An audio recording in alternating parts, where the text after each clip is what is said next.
10-year-old Henry Elias Crawford fell to his knees in a clearing in the northern Wisconsin pinelands, the unbearable weight of his 2-year-old sister Violet finally breaking him. As the October sun began to set in 1894, Violet's body trembled so violently against his back that Henry could feel her tiny bones rattling, her life fading into the encroaching cold. He carefully unwrapped her from his back, laid her on the frozen leaves, and covered her with his own thin, worn coat, pulling her small body tightly to his chest. He was a boy, not a savior, and he had failed.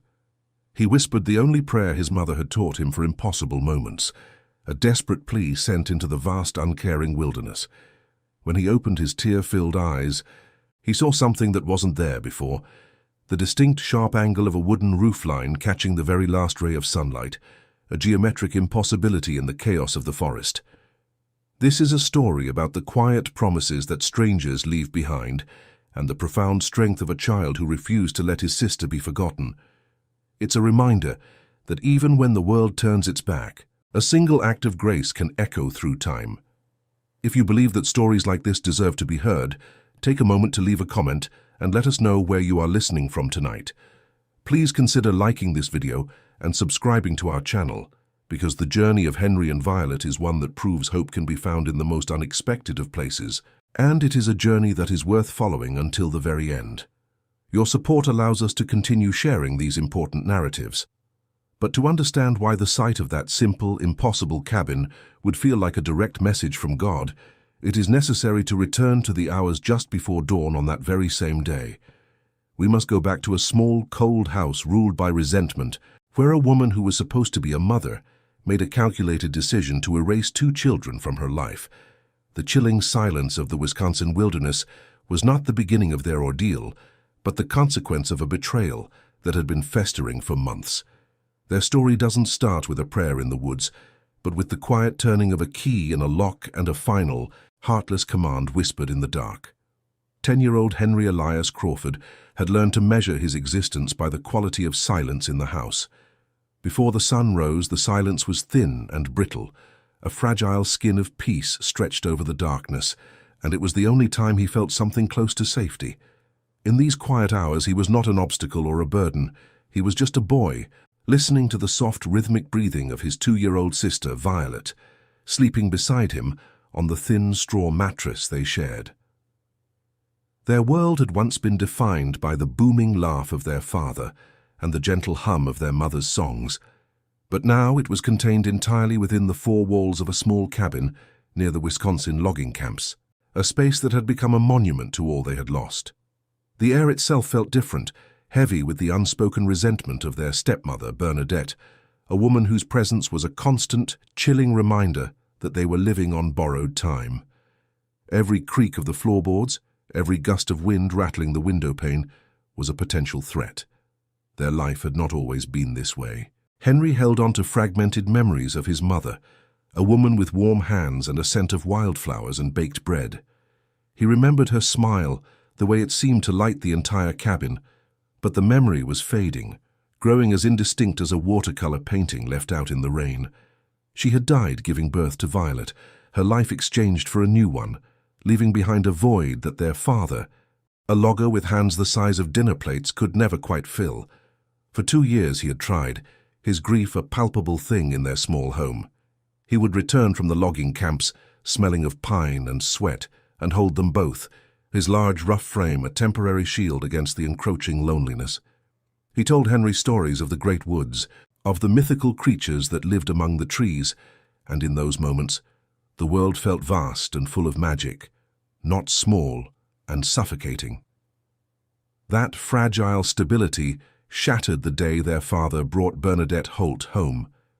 She was a cook from the logging camp, a woman with a hard face and eyes that seemed to assess the value of everything they touched. She married their father just 8 months after their mother's passing, and her arrival marked the beginning of a new kind of cold, one that seeped into the very timbers of the cabin. She never raised her voice, not at first. Her cruelty was a quieter, more insidious thing. It was in the way she served them the smallest portions of food, the way she never spoke their names if she could help it, the way her gaze would slide right past them as if they were made of glass. Henry learned to read the subtle shifts in her posture, the tightening of her lips, a language of disapproval that became his primary text for survival. He understood, with the profound clarity of a child in peril, that they were not family to her. They were calculations in an unforgiving ledger. When a poorly secured load of timber crushed their father at the worksite, the final buffer between the children and Bernadette's resentment was gone. Henry remembered the man from the lumber company who brought the news, his hat twisting in his hands, his eyes unable to meet Henry's. But Henry's most vivid memory was of Bernadette. There were no tears. He watched as she took the small canvas bag of his father's savings, her fingers tracing the stitched seams with a look he would later understand as cold, methodical planning. The grief that should have filled their home was replaced by a tense, waiting silence. The cabin, once a place of warmth and stories, became a prison ruled by a woman who now saw her path to a different life, a life unencumbered by the two small children who were a living testament to a past she wished to erase completely. The weeks that followed were a masterclass in quiet starvation, both of body and of spirit. Food became a weapon. Bernadette would cook, the smell of bacon or stew filling the small cabin, and then she would eat her fill while Henry and Violet watched, their stomachs aching with a hollow, burning emptiness. She would leave just enough for them to survive, but never enough to feel full. Henry, though only 10, took on the full weight of Violet's care. He learned to change her, to soothe her cries with whispered stories his own mother had once told him, to make a game out of the hunger pangs they both felt. He would draw pictures of feasts on the frosty window pane with his finger, describing cakes and pies in such detail that for a moment they could almost taste them. He became his sister's shield, his small body a constant barrier between her and the chilling indifference of their stepmother.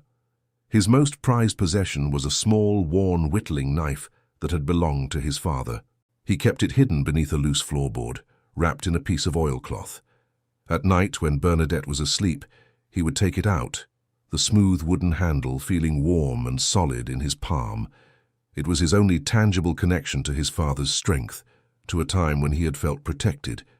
He would practice on small twigs, trying to carve the shapes of birds and animals like his father used to, but his hands were too small, too unsteady. Still he persisted, imagining himself as a protector, a woodsman, someone strong enough to carve out a new life for himself and Violet, far away from the woman who was slowly, deliberately, trying to extinguish their light. The knife was more than a tool. It was a promise he made to himself in the dark. Henry's greatest fear, a cold dread that lived in the pit of his stomach, was that Bernadette would separate them. He had nightmares where she would send him away to the logging camps to work, leaving Violet alone with her. The thought was so unbearable that he became hypervigilant, never letting his sister out of his sight. He would tie a piece of twine from his wrist to hers while they slept, a fragile tether that he prayed would be enough to wake him if she was taken. He held on to Violet as if she were his own heart, beating outside of his body. Her small, trusting presence was the one thing that kept the despair from completely overwhelming him. The one reason he forced himself to get up each morning and face the silent, cold judgment in Bernadette's eyes. In the midst of this bleak existence, he found small ways to resist. He discovered a small tin where his mother had kept her sewing needles and colorful threads. Using a scrap of an old flour sack and stuffing it with dried grass, he painstakingly stitched a small, lopsided doll for Violet. It had mismatched button eyes and yarn for hair, but Violet loved it with a fierce devotion. She named it Mama and would talk to it for hours. Seeing his sister clutch the doll, a tiny spot of color and love in their gray world, gave Henry a surge of defiant pride. It was a secret they shared, a small, beautiful thing that Bernadette knew nothing about. It was proof that she could control their food and their freedom, but she could not touch the love that bound them together. The oppression was not just inside the cabin, it was in the world, just beyond it. The logging camp was a place of constant noise and rough edges. The thunderous crash of falling trees, the shouts of men, and the shrill whistle of the steam engine were a constant backdrop to their lives. It was a world of transient, hardened men, a place with no room for the softness of childhood. Bernadette often used the camp as a threat, telling Henry that if he didn't work harder, she would send him there to haul timber until his back broke. Henry would look at the men, their faces covered in grime, Their bodies stooped with exhaustion, and a cold fear would grip him. He knew he wouldn't survive there, and the thought of Violet being left behind was a horror he couldn't even begin to contemplate. The forest, which he had once seen as magical, now felt like a wall locking them in with their tormentor. Then the final signs began to appear. Bernadette started selling their father's tools, his hunting rifle, even the worn rocking chair their mother had loved. Strangers would come to the cabin, their voices low as they haggled with her on the porch, and they would leave carrying pieces of Henry's past. Each item that disappeared felt like a part of him being stripped away, leaving him more exposed, more vulnerable. She stopped speaking to the children altogether, her silence becoming a heavy, suffocating blanket. Her eyes, which had once slid past them, now seemed to look straight through them, as if they were already gone.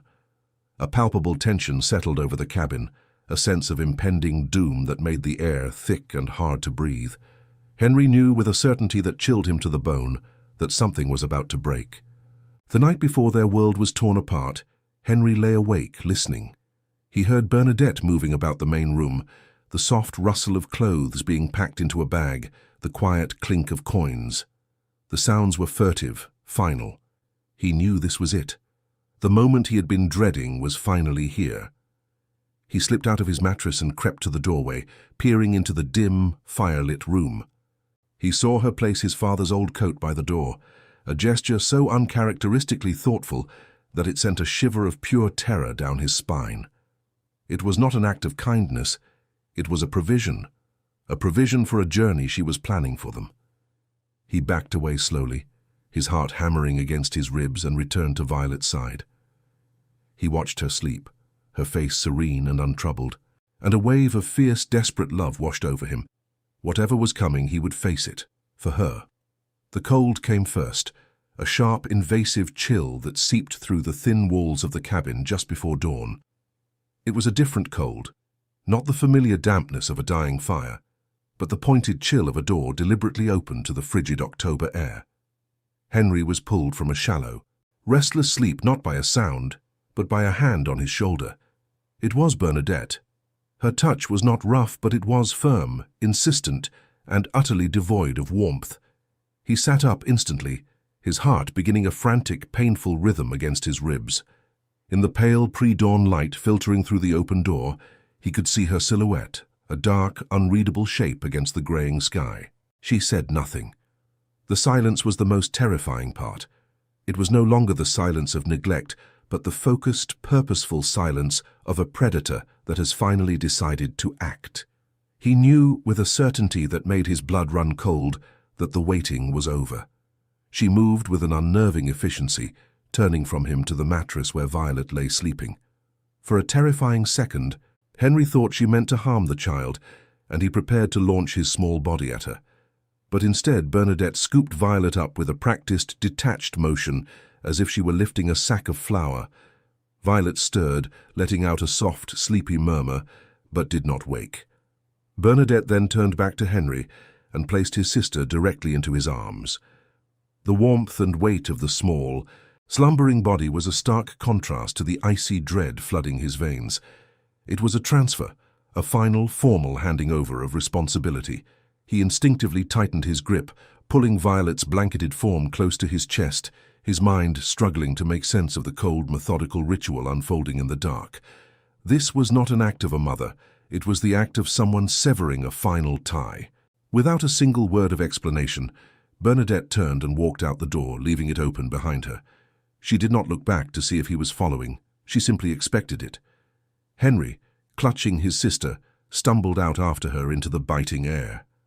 Parked just beyond the cabin was a buckboard wagon, a horse already harnessed and waiting patiently, its breath pluming in the cold. It wasn't their wagon. He recognized it as belonging to a hauler from the next camp over, a man Bernadette had been speaking with a few days prior. The sight of it confirmed his worst fears. This was planned. This was a secret, deliberate act, timed for the hour when the logging camp was a ghost town of sleeping men and banked fires, when no one would see or ask questions. Bernadette climbed onto the driver's seat and gestured with a flick of her head for him to get in the back. The wooden bed of the wagon was hard and cold. The journey felt like a descent into a nightmare. For what must have been an hour, the wagon rattled and swayed down a narrow, rutted logging road that Henry had never seen before. The towering pines closed in on either side, their dark branches forming a tunnel that seemed to swallow the faint light of the rising sun. Henry sat huddled in the back, his arms wrapped tightly around his sister, his small body trying to absorb the jolts of the rough road to keep her from waking. He tried to speak once, his voice a reedy whisper. "Where are we going?" Bernadette did not turn, did not even seem to hear him. Her back remained ramrod straight, her focus entirely on the path ahead, as if he and the child in his arms were no more than cargo she was tasked with delivering. The silence in the wagon was absolute, broken only by the creak of the wheels and the steady clop of the horses' hooves. The road ended without warning. It simply ceased to exist, dissolving into a wall of dense, impenetrable forest. The trees here were older, thicker, their roots twisting over the ground like gnarled knuckles. The air was still and heavy. Bernadette pulled the horse to a halt, the sudden silence ringing in Henry's ears. She did not get down from the wagon. She simply sat for a moment, staring into the dark woods as if confirming something to herself. This was the destination, a place with no name. No path forward and no way back. It was the edge of the known world, and she had brought them here to leave them. The finality of the location settled in Henry's stomach like a stone, a cold, hard knot of terror that stole the air from his lungs. He knew this was not a stop, it was an ending. Then she spoke. Her voice, when it came, was as flat and lifeless as the grey morning sky. She did not turn to look at him, but pointed with a gloved hand toward the impassable wall of trees. "Walk straight," she commanded, the words dropping into the silence like stones into a deep well. "They say there's a town on the other side." The sentence hung in the air, a sliver of hope so thin and fragile it was almost cruel. A town, a destination. For a fleeting second, a desperate, illogical relief washed over him. It was a journey, not an execution, but the hope was a mirage designed to make him compliant, and it was shattered by what she said next, her tone dropping even further into a register of pure, chilling indifference. "If you make it, fine. If you don't, it's not my problem." There it was. The truth, stripped bare of any pretense. The threat was no longer a feeling or a fear. It was a spoken fact. A declaration of intent delivered with the emotional investment of a grocer discarding spoiled vegetables. It was a death sentence, pronounced not with anger or malice, but with a cold, terrifying practicality. She was erasing a problem from her life, and the method was to hand them over to the wilderness. He looked from her unmoving back to the small, trusting face of his sleeping sister, and the full, horrifying weight of their situation crashed down upon him. They were being thrown away. A strangled sound escaped his throat, a mix of a sob and a plea. "No," he whispered, then found his voice shaking but clear. "Please, you can't. She's just a baby." He started to climb over the side of the wagon, intending to stand before her, to force her to look at them, to see what she was doing. He believed, with the last shred of a child's faith in the world, that if she just looked at Violet, at her innocent, sleeping face, her heart would have to break. No one could look at a child and condemn her to this. He stumbled onto the frozen ground, his legs unsteady, holding his sister out as if she were a holy relic that could ward off this unspeakable evil. But Bernadette was already moving. She did not spare them a single glance. As Henry's plea hung in the frigid air, she flicked the reins, and the horse, eager to turn, began to maneuver the wagon around in the small, tight space. The sound of the wheels grinding in the dirt was the sound of his world ending. He stood frozen, a 10-year-old boy holding his entire world in his arms, watching the wagon pull away. It gathered speed, disappearing down the long, dark tunnel of trees it had come from. The dust it kicked up swirled in the air for a moment before settling. The sound of the horse's hooves faded. And then there was nothing. A silence descended that was deeper and more profound than any he had ever known. It was not the absence of noise, but the presence of a vast, breathing indifference. The forest did not care. The sky did not care. The world he had known was gone, vanished around a bend in a dirt road. He was alone with his 2-year-old sister in his arms, standing at the edge of an abyss. The threat had been delivered, the sentence passed, and the execution had begun. Survival was now measured in footsteps, and the first one felt impossible. For a long, silent minute after the wagon disappeared, Henry did not move. He stood on the frozen dirt, a 10-year-old statue of disbelief, the sound of the wheels replaced by the deafening rush of blood in his ears. The world had gone utterly quiet, a profound stillness that was more terrifying than any scream. It was in this vacuum of sound that the truth finally landed, not as a thought, but as a physical blow. She was not coming back. No one was coming back. The road behind him was no longer a path to a home he knew, but a monument to a life that had just been stolen. The only way forward was the one she had pointed to, a solid, impenetrable wall of ancient trees. The decision was not his to make. It had been made for him. The only choice left was to accept the sentence or to die right where he stood, and the warmth of his sister, still sleeping in his arms, would not allow for the latter. A wave of pure, animal terror washed over him, so powerful it made his knees weak. He looked at the forest, truly looked at it, and saw it not as a collection of trees, but as a single living entity, a dark beast with 1,000 green and brown mouths, ready to swallow them whole. The scale of it was impossible. He was a boy, a small, hungry boy. How could he walk through that? How could he protect a 2-year-old from the cold, from starvation, from the unseen things that lived in the deep shadows between the pines? The futility of the task was a crushing weight. For a terrifying second, he considered simply sitting down, pulling Violet onto his lap and waiting. It would be easier. It would be a surrender to the inevitable, a quiet end to a life that had become too hard to live. The thought was a siren's call, promising an end to the fear and the struggle. But then a memory surfaced, unbidden and sharp. It was his father's voice, not loud and booming with laughter as he usually remembered it, but low and serious from a day when they had been checking traps. His father had knelt, pointing to a faint game trail. "Everything in this forest walks a straight line when it has a purpose, Henry," he'd said. "An animal moving to water, a man moving toward home. You lose your way when you forget where you're going." The memory was a splinter of light in the overwhelming darkness. It was a piece of his father he still carried, a compass embedded not in his hand, but in his heart. The forest was no longer just a monster. It was a place his father had understood, a place with rules, a place you could move through if you had a purpose. His purpose stirred in his arms, a soft sigh escaping Violet's lips as she shifted in her sleep. He looked down at her face, so peaceful, so utterly trusting. Her entire world was him. She did not know they had been abandoned. She did not know the cold was a killer, or that the forest was endless. She only knew the warmth of his arms and the steady beat of his heart. That simple, absolute faith was a fire that burned away the cold tendrils of despair. A new feeling, hard and sharp, replaced the terror, a grim, defiant resolve. Bernadette wanted them to disappear. The forest expected them to perish. He would not give either of them the satisfaction. He would walk a straight line. He would carry his sister. He would find this town, even if it was the last thing he ever did. His mind began to work, racing to form a plan out of the few scraps of knowledge he had. Bernadette's words, "walk straight," were both a curse and a command. He had no compass, so he would use the sun, keeping it on his left shoulder as it began its slow climb into the morning sky. That would keep him moving generally east. For resources, he had nothing.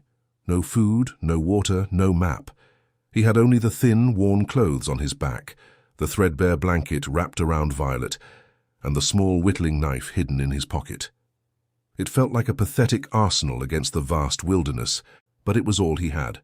The most immediate problem was movement. He could not carry Violet in his arms indefinitely. He needed his hands free to push through branches, to balance himself on the uneven ground. He needed to carry her on his back. With fumbling, cold-stiffened fingers he set to work. He couldn't risk putting Violet down on the frozen earth, so he knelt, balancing her on his lap as he unbuttoned his own worn coat. He shrugged it off, wrapping it around her small, blanketed form to give her an extra layer against the biting wind. Then, using the skills he'd learned from watching his father secure loads on a sled, he carefully tore a long, thick strip from the bottom of his own shirt. It was a poor substitute for a proper strap, but it would have to do. He shifted Violet onto his back, her head resting in the crook of his neck, and then painstakingly worked the strip of cloth under her bottom and up over his shoulders, tying it in a tight, firm knot across his chest. He stood up slowly, testing the weight. She was heavy, a burden that would only grow more immense with every step. But she was secure. He was ready. There were no more preparations he could make. He turned his back on the empty logging road, a silent, final farewell to the world that had cast him out. Before him, the forest waited, a wall of dark wood and deep silence. He could feel Violet's soft breath on his neck, a tiny, rhythmic reminder of what was at stake. He pulled the collar of his thin shirt up against the cold, took one last, deep breath of the frigid air and stepped off the road. The crunch of dry leaves and pine needles under his worn boots was the only sound in the world. It was the sound of a promise being kept. It was the sound of the first step on an impossible journey. He pushed a low-hanging branch out of his way and was swallowed by the trees. The first hour was a frantic, desperate scramble, a flight driven by pure adrenaline. Henry plunged into the forest with no thought other than putting as much distance as possible between them and the empty road. Branches, brittle with the coming winter, whipped at his face, leaving small, stinging cuts on his cheeks. The ground, a treacherous carpet of damp leaves and hidden roots, seemed determined to trip him at every step. He stumbled, caught his balance and pushed forward, his breath coming in ragged, panicked gasps. The weight of Violet on his back was a constant, heavy reality, a physical manifestation of the impossible responsibility he now carried. The forest was not a place of refuge. It was a cage, and the trees were the bars, closing in on him from every direction, swallowing the light and sound of the world he had known. The silence that followed was absolute, broken only by his own labored breathing and the frantic thumping of his own heart. He forced himself into a rhythm, a grim, mechanical sequence of actions. Left foot, right foot, push a branch aside, breathe. He kept his eyes fixed on the sliver of morning sun visible through the canopy. A weak, distant guide in the green and brown gloom. That was the plan. Keep the sun on his left, walk straight. But the forest did not respect straight lines. The terrain was a constant, unfolding challenge, forcing him to weave through thickets of saplings, to climb over fallen logs slick with moss, and to navigate around patches of ground so thick with ancient roots they looked like the skeletal hands of the earth reaching up to grab him. The initial surge of adrenaline began to fade, replaced by the dull, aching reality of the task. He was not a woodsman. He was just a boy, and the vastness of the wilderness was beginning to press in on him, a suffocating weight of scale and indifference. Violet, jostled by the constant uneven movement, began to stir on his back. A small, fretful cry escaped her, a sound so fragile it seemed to get lost in the immense silence of the woods. Henry's heart clenched. He couldn't afford for her to be scared. He couldn't bear it. He needed her to be brave, which meant he had to be brave first. He began to hum, the tune emerging shaky and thin from his tight throat. It was a lullaby his mother used to sing, a simple song about a river flowing home to the sea. The sound of his own voice was a strange, small comfort in the oppressive quiet. He hummed it over and over, his focus narrowing to the melody, the notes becoming a mantra that pushed back against the rising tide of his own fear. It was a shield made of music, and he held it up against the wilderness. His forced march came to an abrupt halt before a wall of thorns. A dense, tangled barricade of wild raspberry and hawthorn bushes, their branches interwoven into a defensive lattice of sharp woody daggers, blocked his path completely. To go through it would be to tear their clothes and their skin to shreds. For a moment, he simply stared, his heart sinking. His entire plan was based on walking a straight line, and here, not 2 hours in, he was faced with an obstacle that made a straight line impossible. A bank of grey clouds rolled across the sky, obscuring the sun and plunging the forest into a dim, uniform twilight. Disoriented and frustrated, a flicker of panic ignited in his chest. He had no choice. He had to go around. He turned south, his back to where the sun should be, and began to follow the edge of the thorny maze, praying he could find his way back to an easterly path. The detour was a soul-crushing exercise in futility. It stretched on and on, a seemingly endless wall of thorns to his left. The ground here was lower, marshier, and his worn boots, already soaked with dew, sank into the cold, sucking mud with every step. The simple fabric strap he had tied to secure Violet was now digging viciously into the muscles of his shoulders, a sharp, biting pain that radiated down his back. He had to stop. Leaning his weight against the rough bark of an ancient oak, he carefully shifted Violet's weight and struggled to retie the knot, his fingers numb and clumsy with cold. As he stood there, gasping for breath, the full weight of his physical exhaustion hit him like a physical blow. His legs trembled, not just from cold, but from sheer, bone-deep fatigue. He was so tired he could have slid down the trunk of that tree and slept for a year. A new, more urgent torment began. Thirst.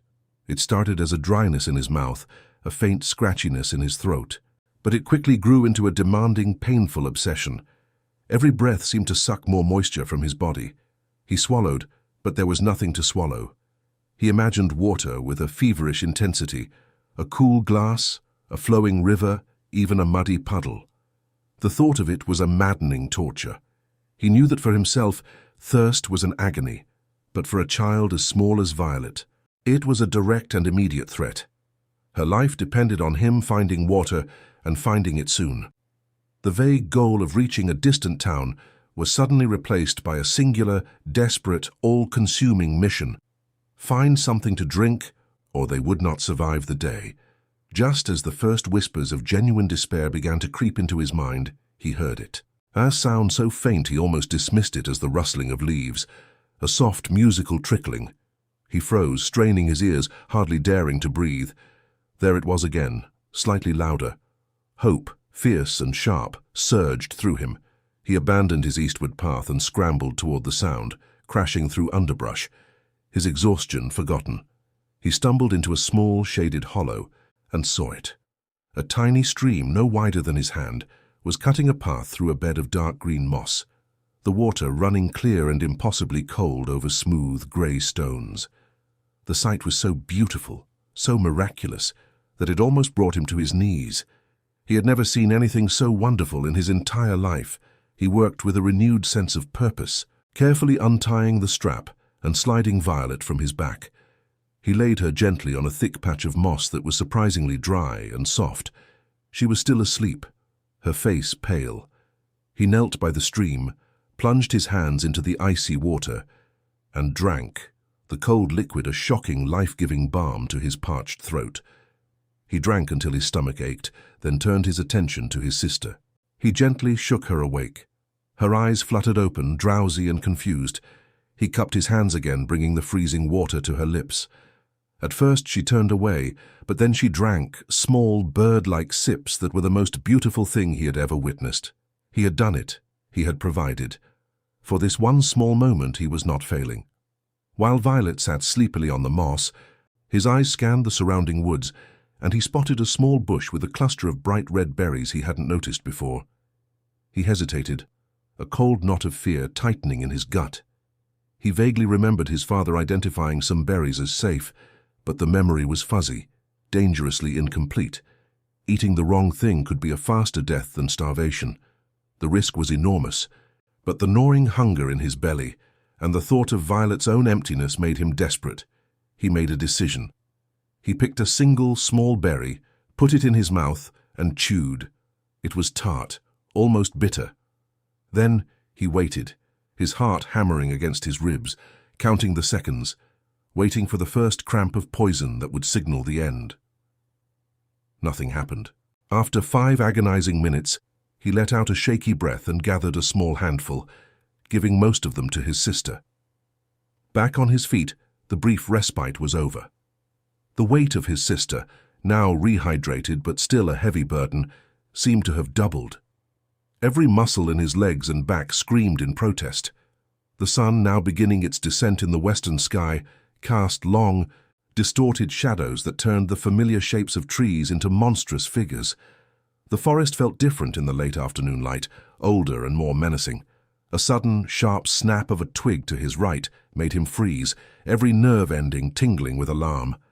He stood motionless for a full minute, listening, his eyes scanning the deep shadows. He saw nothing, heard nothing more than the wind in the pines. It was probably just a squirrel or a deer. But the fear remained, a cold, prickling presence at the back of his neck. They were not alone in these woods. He forced his legs to move, his pace now slower, more deliberate. The initial frantic energy was long gone, replaced by a grim, plodding endurance. He pulled his father's whittling knife from his pocket. The smooth, worn wood of the handle felt solid and real in his palm, a tangible link to a strength he desperately needed. He didn't use it as a weapon, but as a tool, methodically cutting away the low-hanging branches and thick vines that blocked his path, trying to conserve every ounce of energy. Each small branch that fell away felt like a tiny victory against the overwhelming wilderness. It was a small act of control in a situation where he had none, a way of carving a path forward where none existed. He was a boy playing the part of a man, and the knife was his costume. As the daylight began to fail, the hope he had carefully nurtured began to fray. The woods stretched on before him, an endless repeating pattern of grey trunks and deepening shadows. There was no sign of a town, no thinning of the trees, no hint of civilization. The promise Bernadette had made felt like a phantom, a cruel lie designed to make them walk willingly to their own graves. The thought that had tempted him before, the siren's call of surrender, returned with a vengeance. He could just stop. He could find a sheltered spot beneath a large pine, lie down with his sister, and let the cold, quiet darkness take them.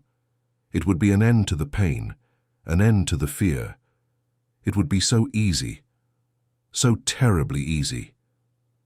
Just as he was about to give in, to let his knees buckle and accept the end, Violet began to shiver.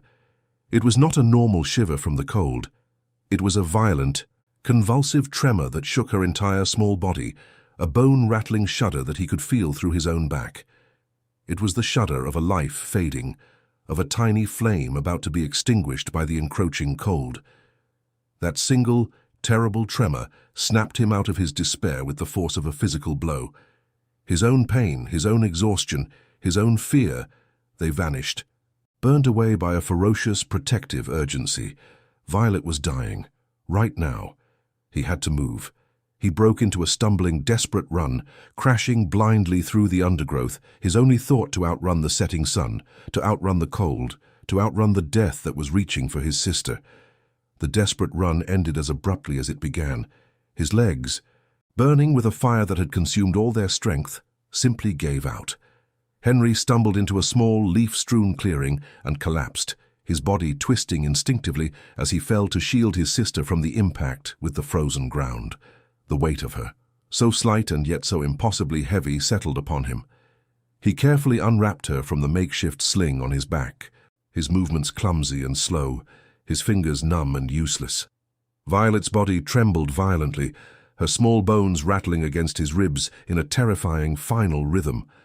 Her life was a flickering candle flame in a gale, and he could feel it fading into the encroaching cold of the northern Wisconsin night. This was the end of his strength, the end of his hope. He was just a boy, not a savior, and he had failed. He pulled her small, shivering form tightly to his chest, tucking her inside his own thin, worn coat, in a last futile gesture of protection. He whispered the only prayer his mother had ever taught him, a string of words for impossible moments, a desperate plea sent out into the vast, uncaring wilderness that was about to claim them. He closed his eyes, tears freezing on his eyelashes, fully expecting to never open them again. He waited for the end, but when he forced his eyes open one last time, a film of tears blurring the world into a wash of grey and black, he saw something that should not have been there. Through the chaotic tangle of branches and the deepening gloom, he saw the distinct, sharp, impossible angle of a wooden roofline, a perfect geometric shape catching the very last dying ray of sunlight. For a moment, he thought it was a hallucination, a final, cruel trick of a mind starved of hope. He blinked, the motion slow and painful, but the shape remained. It was solid. It was real. A surge of adrenaline, drawn from a well he thought had run dry long ago, flooded his body. He got to his feet, a staggering, clumsy movement, his legs screaming in protest. Cradling Violet in his arms, he began to move toward it, his steps a drunken, stumbling shuffle. Every footfall was an agony, a fresh reminder of his body's complete and total exhaustion. The cabin, for it could be nothing else, was perhaps 100 yards away, but it felt like 1,000 miles. He pushed through one last line of dense brush and stood before it, panting, his breath pluming in the frigid air. It was small, no bigger than the one he had been forced from, but it was perfect. The logs were expertly fitted, the gaps chinked tightly with dried moss and clay to keep out the wind. A sturdy stone chimney stood at one end, a testament to careful, patient work. This was not a hastily thrown-together shack. It was a home, built to withstand the brutal northern winters. It was a pocket of order in a world of chaos. A profound sense of unreality washed over him. He approached the door, a simple plank construction with a wooden latch. His heart hammered in his chest. What if it was locked? What if someone was inside? He reached out a trembling hand, his fingers brushing against the cold, smooth wood. He lifted the latch. It moved. The door was unlocked. He pushed it open, the hinges groaning softly, and stepped across the threshold, out of the dying day and into a dream. The single room was clean and orderly, as if its owner had just stepped out for a moment. Against one wall stood a small cast-iron stove, a neat pile of dry, split firewood and kindling stacked beside it. On a set of simple, hand-carved shelves, he saw the impossible: tins of beans, dried corn, smoked meat, and jars of what looked like preserved fruit. A bed frame, stuffed with a thick straw mattress, was piled high with thick folded wool blankets.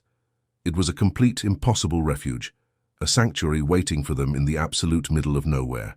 It was an answer to a prayer he hadn't even known how to articulate. His survival instincts, honed by months of neglect, took over. The wonder could wait. Violet could not.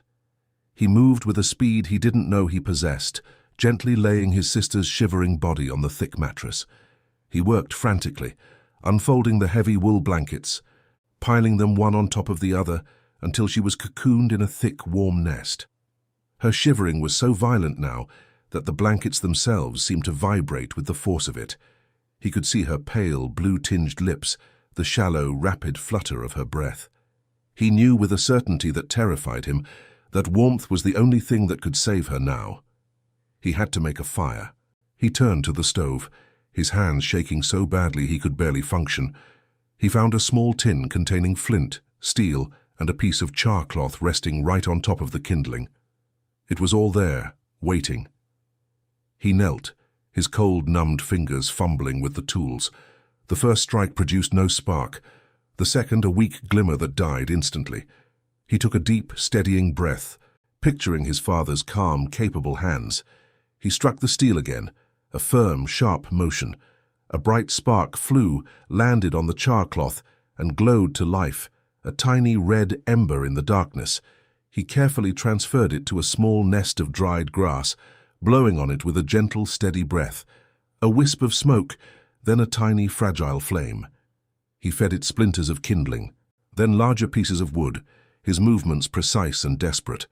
The fire caught, and a wave of life-giving warmth began to push back the killing cold. He sat on the floor, his back against the wall, and watched. He watched the fire grow, its light dancing on the log walls, filling the small space with a warm orange glow.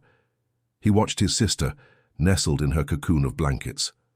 Slowly, miraculously, her violent shivers began to subside, replaced by a softer, more natural trembling. The frantic, shallow gasps of her breath began to deepen, to even out into the slow, steady rhythm of sleep. He had done it. She was warm. She was safe. The knowledge washed over him, and for the first time since before the sun had risen, the frantic, screaming tension inside him began to recede, leaving behind a hollow, aching exhaustion. He could have slept for 1,000 years, but sleep would not come. Not yet. Now that the immediate threat of death had been held at bay, his mind began to grapple with the sheer impossibility of their salvation. This place. It made no sense. It wasn't a forgotten ruin, it was a fully provisioned outpost. Every single thing they needed was here, waiting. The wood was dry, the food was preserved, the blankets were clean. It was too perfect to be an accident. Who would build such a place, stock it so carefully, and then simply abandon it, leaving the door unlocked for any desperate soul who might stumble upon it? It felt less like a discovery, and more like an appointment he was hours late for. His gaze swept the room again, truly seeing it this time. He saw the care in the hand-hewn table, the smoothness of the worn wooden floorboards, the deliberate order of the shelves. This was the work of someone who respected the wilderness, who understood its dangers, and who had a deep, abiding foresight. He ran his hand along the wall beside the table, the chinked logs solid and reassuring beneath his palm. His fingers brushed against an anomaly, a series of grooves that were too uniform, too deliberate to be a natural feature of the wood. They were letters. He leaned closer, his heart beginning to beat a new, different rhythm, not of fear, but of dawning, unbelievable comprehension. The firelight flickered, casting shadows that made the letters dance, but they were clear. Carved deep into the log with a steady, practiced hand, it was an inscription. He traced the words with his finger, his lips moving silently as he read them aloud in a whisper. Jonas Eriksson, 1889. A name, a date from 5 years ago, and then, below it, a simple, profound phrase that would change the course of his life forever. For who might need it after me? The words hit him with the force of a physical blow. It wasn't an accident. It wasn't a random act of fortune. It was a choice. A man he had never met, a man named Jonas Eriksson, had stood in this very spot 5 years ago and had made a conscious decision. He had faced his own life, his own mortality, and had chosen to leave behind a legacy not of wealth or of pride, but of pure, unadorned grace. He had looked into the future and seen them. He had seen 2 starving, freezing children stumbling out of the woods and had prepared a home for them. A stranger, separated from him by time and death, had cared enough to save their lives. The knowledge was too vast, too overwhelming to comprehend. On the shelf just below the inscription, as if placed there as a companion to the message, lay a small worn Bible, its leather cover softened with age. Henry reached out and picked it up. The book felt heavy, solid, a repository of stories and of faith. He looked from the name carved into the wall to the book in his hands, and then to the small sleeping form of his sister, her life saved by the wool and the warmth and the food this place provided. His prayer in the frozen clearing, a child's desperate cry into the void, had been answered. But it wasn't a bolt of lightning from a distant, unknowable God. It was the quiet, deliberate human goodness of a man named Jonas Eriksson. The circle of his day, which had begun with an act of profound cruelty, was closing with an act of unimaginable kindness. The inscription on the wall was a key, but the Bible in his hands felt like the lock it was meant to open. Henry ran his thumb over the worn, cracked leather of the cover, a texture that spoke of countless hours of being held, of pages turned in search of solace or strength. This was not a book for display. It was a companion. It had been Jonas Eriksson's companion. As he sat on the rough-hewn floor, the warmth from the stove beginning to seep into his bones, he felt a strange connection to the man, a sense of shared space across the chasm of time. The simple act of holding this book felt like a handshake with a ghost, an introduction to the spirit who had built this ark in the middle of an endless, stormy sea. The cabin was a body, but this Bible, he sensed, was its heart, and he knew with a certainty that resonated deep within him that the true story of his salvation was waiting inside its pages. He opened the cover with a reverence he didn't know he possessed. The pages were thin, almost translucent with age, and the edges were soft and frayed. Tucked just inside the front cover was a pressed flower, a single delicate black-eyed Susan.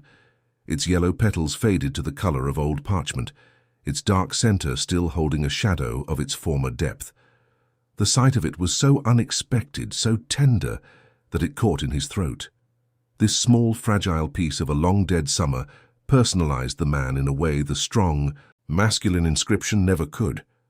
Jonas Eriksson was not just a builder of walls and a stacker of wood. He was a man who had paused to see beauty, to preserve a single perfect flower. In that moment, Henry saw a flicker of his own mother's spirit, her love for the wildflowers that grew in the field behind their old home. The flower was a bridge, connecting the kindness of the past to the love he had lost. As he carefully turned the delicate pages, a small folded piece of paper, brittle with age, slipped from the back of the book and fluttered onto the floor. His heart leaped into his throat. This was it. This was the message. His fingers trembled as he picked it up and unfolded it, the paper threatening to crumble at his touch. The handwriting was neat, precise, written in a flowing script with ink that had faded from black to a soft brown. It was not a long letter, but a final accounting of a life. "If you are reading this," it began, "then my time is over, and yours has been given a second chance. My name is Jonas Eriksson. I came to this country from Sweden with a wife and a daughter, but the fever took them both in our first winter. I came to these woods to work, but my heart was not in it. I was only waiting to join them." The words were a confession, a story of a grief so profound that a man had sought out the wilderness as a place to quietly disappear. The letter continued, each word etching itself into Henry's soul. "For a year, I did nothing but wait for the end. I felt my own sickness taking root, a weakness in my lungs that the cold forest air made worse. I was ready. But one morning, I saw a doe and her fawn by the stream, and the way she protected her young, the simple, fierce will of her love, it shamed my despair. I realized my life was not just my own to throw away. It was a gift, and its final purpose could be to give a future gift to another. The shift in the narrative was so powerful, so profound, it felt like a conversion. This was not the story of a man giving up. It was the story of a man who, at the very end, had chosen to fight back, not for himself, but for a stranger he would never meet. He had turned his own tomb into a sanctuary. A new energy seized Henry. He scrambled to his feet and began to pace the small cabin, rereading the note under the flickering firelight. He looked at the objects on the shelves with new eyes. They weren't just provisions, they were Jonas's final acts of defiance against despair. "I leave beans for strength," the letter said, and Henry saw the tins not as food, but as a deliberate transfer of vitality. "I leave blankets for warmth," it continued, and he saw the thick wool not as fabric, but as the embrace of a guardian angel.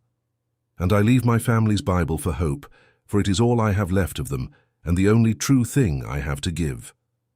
Every object in the room was imbued with purpose, with a story, with the fierce protective love of a man who had lost everything and had chosen to give what little he had left.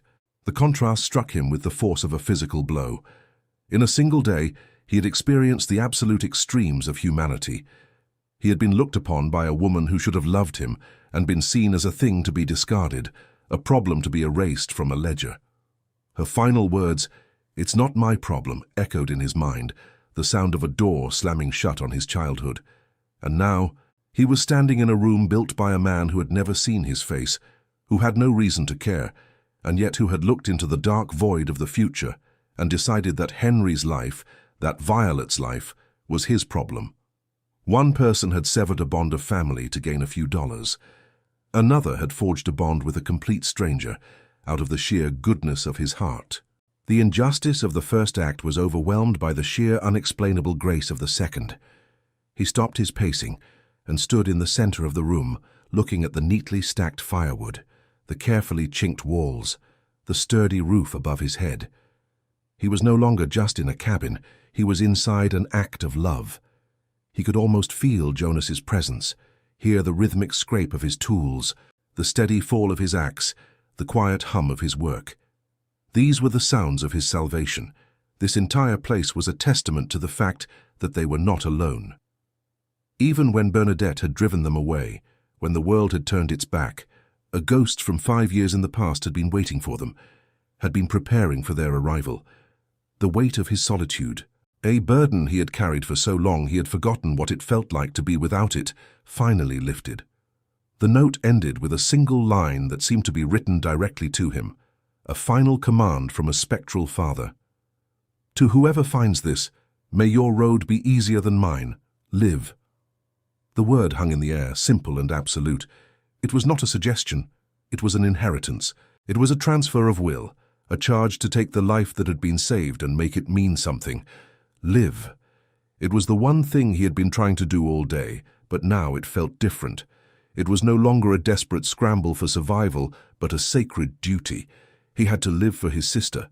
He had to live for the memory of his parents. And now he had to live for Jonas Eriksson. The Swedish logger who had believed a stranger's life was worth his final effort.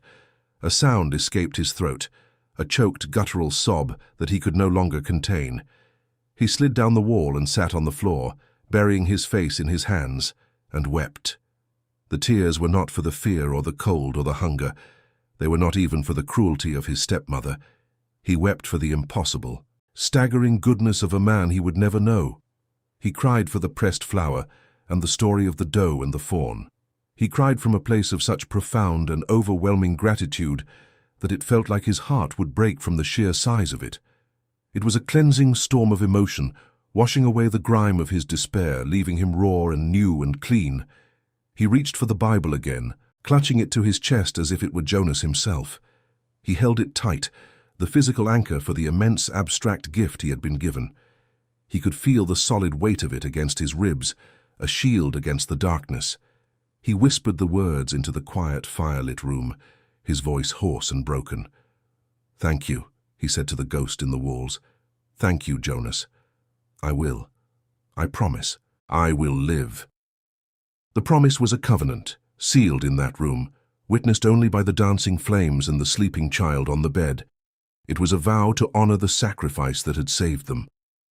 The storm of tears subsided, leaving in its wake a deep, quiet calm. The frantic energy, the terror, the desperation, it all fell away, replaced by a solid, unshakable sense of purpose. He was no longer a boy running from a past that had tried to kill him. He was a son, standing on a foundation of kindness laid by two fathers. One had given him life, the other had given him a reason to live it. He looked over at his sister, her breathing deep and even in the cocoon of blankets, her face peaceful in the warm glow of the fire. The sight of her safe and warm was a testament to the promise he had just made. He would not just survive, he would build, he would protect. He would raise his sister in this house of grace, and he would teach her the story of the man who had built it. The night was no longer an enemy. It was a quiet, peaceful blanket. And for the first time in a very long time, Henry Elias Crawford felt like he was home.